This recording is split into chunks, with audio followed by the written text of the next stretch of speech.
My parents cut me off for donating my kidney to save someone's life. Now my brother says I should apologize and say it was a mistake, just to be allowed back into the family. I'm a 30-year-old man, and the situation I'm dealing with right now is complicated in ways that go beyond just one decision. It's tied up in culture, family expectations, duty to parents, and the idea that children are supposed to obey and honor their parents no matter what. In the kind of family I come from, those ideas are taken very seriously. This also isn't the first time my parents have cut me off. Before I even get into the kidney donation part of the story, I think the bigger context matters. My relationship with my parents has been difficult for as long as I can remember. Growing up, home never really felt like a place where I thrived. It wasn't a place where I felt at peace, or somewhere I could truly be myself. There was always this feeling that I was somehow falling short of what my parents expected me to be. My relationship with my dad in particular was extremely strained. I often felt like I was a disappointment to him, and if I'm being honest, I felt a lot of disappointment toward him too. There was never much understanding between us. Instead, there was tension, criticism, and a sense that I was never quite good enough. Things got bad enough that as a teenager, I ran away from home twice. I also attempted suicide twice. Those are not easy things for me to admit, but they're part of my history. The trauma from my childhood is something I still carry with me, even now as an adult. It shaped how I see family, loyalty, and what home really means. One of the hardest parts of this situation is that my brother doesn't seem to understand any of that. Whenever I try to explain how I feel about our upbringing, he responds as if we had the exact same childhood just because we grew up under the same roof with the same parents. From his perspective, that should mean we share the same feelings about them, the same loyalty, the same sense of duty. But that's not how it feels from my side. Two siblings can grow up in the same household and still experience it very differently. What shaped him emotionally isn't the same as what shaped me. He still sees our parents as the center of the family and the center of our lives. In his mind, honoring them and prioritizing them is the most important thing we can do. For me, it was never like that. I never really felt that same emotional connection to them.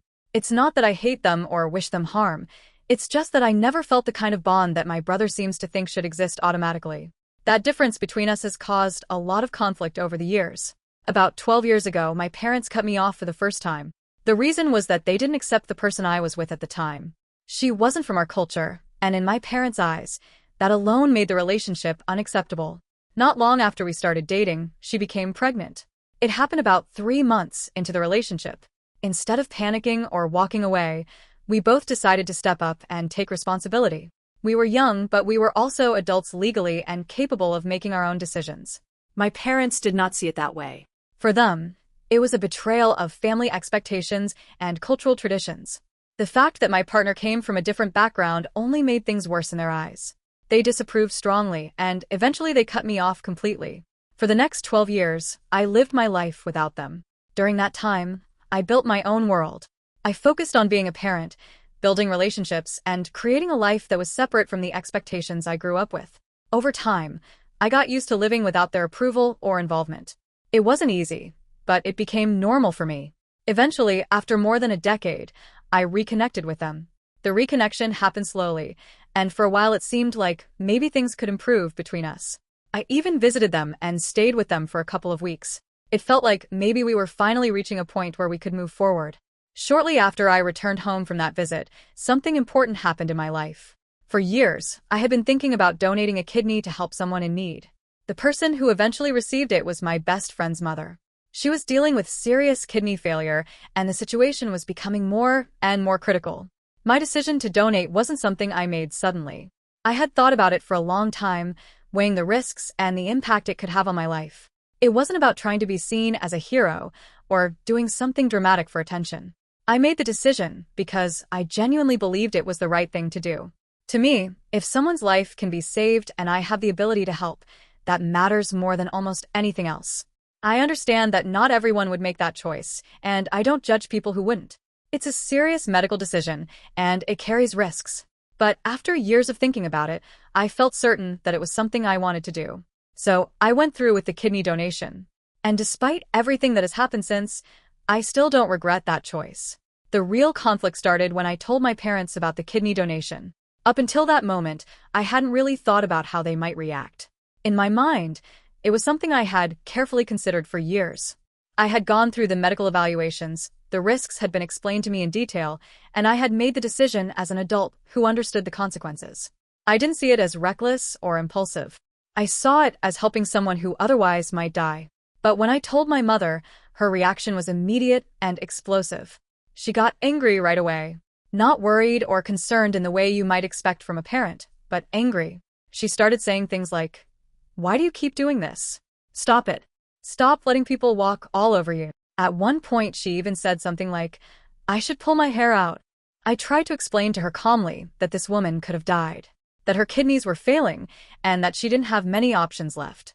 In my mind, saving a life was something worth doing. My mother's response shocked me.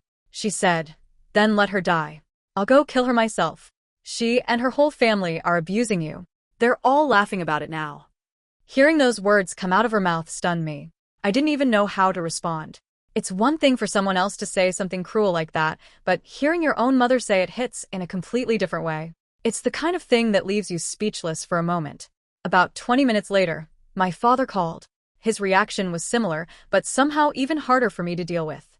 My relationship with him has always been complicated and painful, and I still carry a lot of old trauma connected to him.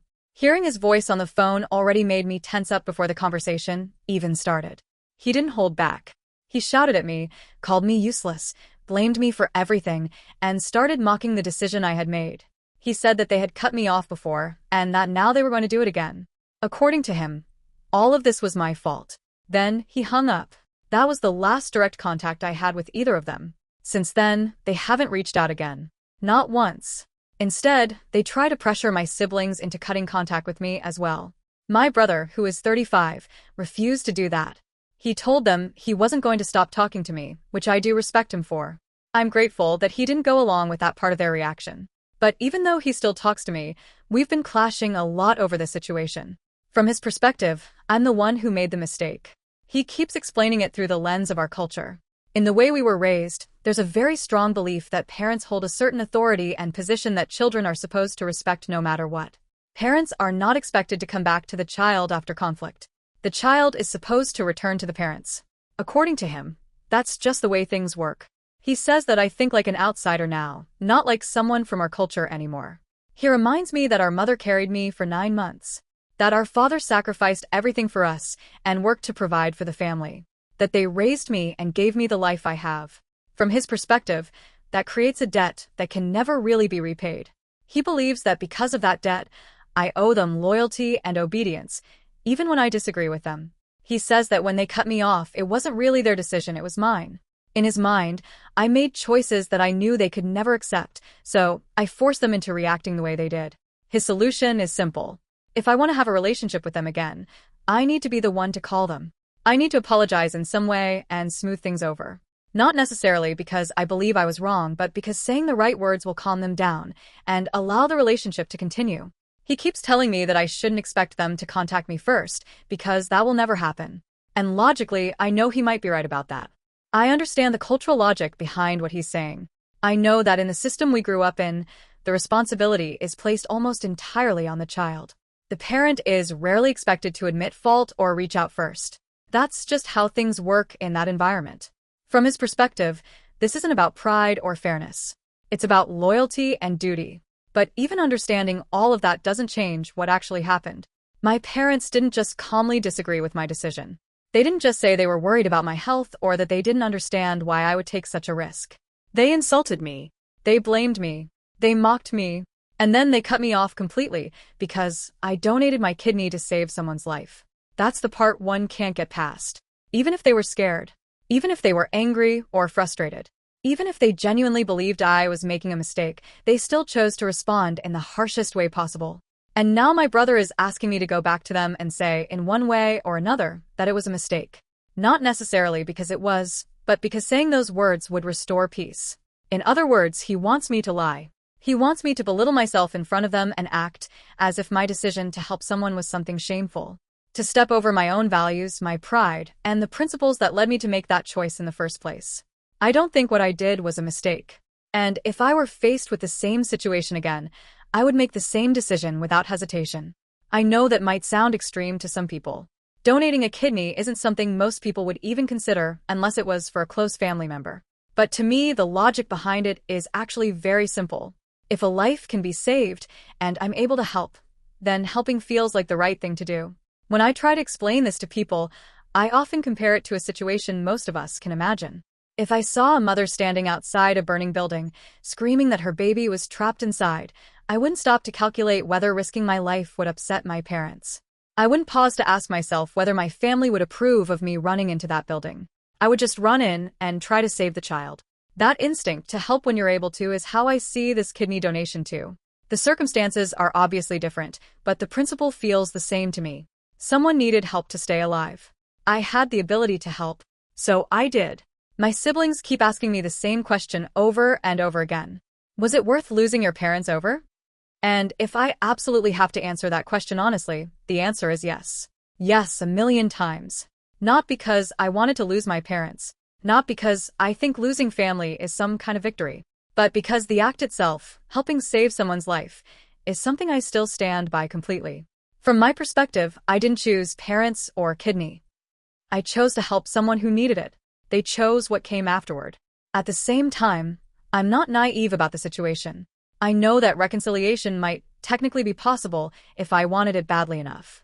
If I called them and said something along the lines of, "I understand that in your eyes what I did was wrong, but for me it was the right decision, and I don't want to keep arguing about it," maybe there's a chance the relationship could exist again in some limited form. Part of me wonders if something like that could work. But the more I think about it, the more I start questioning what I would actually be going back into. Because the truth is, this situation isn't only about the kidney donation. It's about the future. I already know how things would go if I built a life they didn't approve of. I've seen that pattern before. If I ended up with a partner outside of our culture again, I already know what the reaction would likely be. The best case scenario would probably be that they tolerate it while still making it clear that they don't really accept it. Maybe they would expect me to keep parts of my life separate from them, visit them alone, keep my partner at a distance, allow her presence only occasionally and under certain conditions. In other words, they might tolerate her existence in my life, but never truly welcome her into the family. And that kind of situation wouldn't just affect me. It would affect any partner I might have in the future. It would put pressure on the relationship and force me to constantly choose between maintaining peace with my parents and being fully present in my own life. That's the part that weighs on me the most. From my brother's point of view, this whole situation is simple. He thinks I'm making it unnecessarily complicated. To him, the solution is obvious. Call them, say what needs to be said, smooth things over, and move on. Don't expect them to change. Don't expect them to meet me halfway. Just accept the reality of how our culture works and keep the family connection alive. He says I'm being stubborn, prideful, that I'm letting my ego make the situation worse than it needs to be. But from my perspective, he's skipping over the biggest part of the story. He and I didn't experience our parents the same way growing up. He didn't carry the same trauma from our childhood that I did. And he doesn't seem to understand that being cut off by them, especially over something I still believe was morally right, feels fundamentally different to me than it does to him. He sees loyalty and duty as the most important values here. I see the situation as being asked to repair a relationship by pretending that something I believe was good and meaningful was actually a mistake. And that's where I get stuck. Because if I go back and say those things, even if it's just to smooth things over, part of me feels like I'd be betraying my own principles. But if I refuse to do that, it probably means accepting that my parents may never come back into my life. So now I feel like I'm standing between two difficult options. One option is reaching out to them, saying what needs to be said, and trying to rebuild some form of relationship, while knowing that it might only work if I present a filtered version of myself. The other option is accepting that the relationship might remain broken, even if that means losing the possibility of reconciliation entirely. That's why I'm here asking for advice. I understand that if I want contact with them again, I may have to be the one who makes the first move. I'm not completely blind to that reality. But at the same time, I can't shake the feeling that doing so might mean walking back into a dynamic where I can only exist as a version of myself that they approve of. And I don't know whether that's actually peace, or just delaying the exact same conflict until the next time my life doesn't match their expectations. So, I'm curious if anyone else has dealt with something similar. Has anyone here tried to reconcile with their parents after a major family or cultural rupture like this? How did you decide whether limited contact was worth it? And maybe the biggest question, how do you tell the difference between making peace and simply postponing the same conflict for later? Any kind of advice would be grateful for me since I don't know where to go from here, and what to do. Should I just apologize to my parents as my brother is referring, or should I keep my stand to stay still?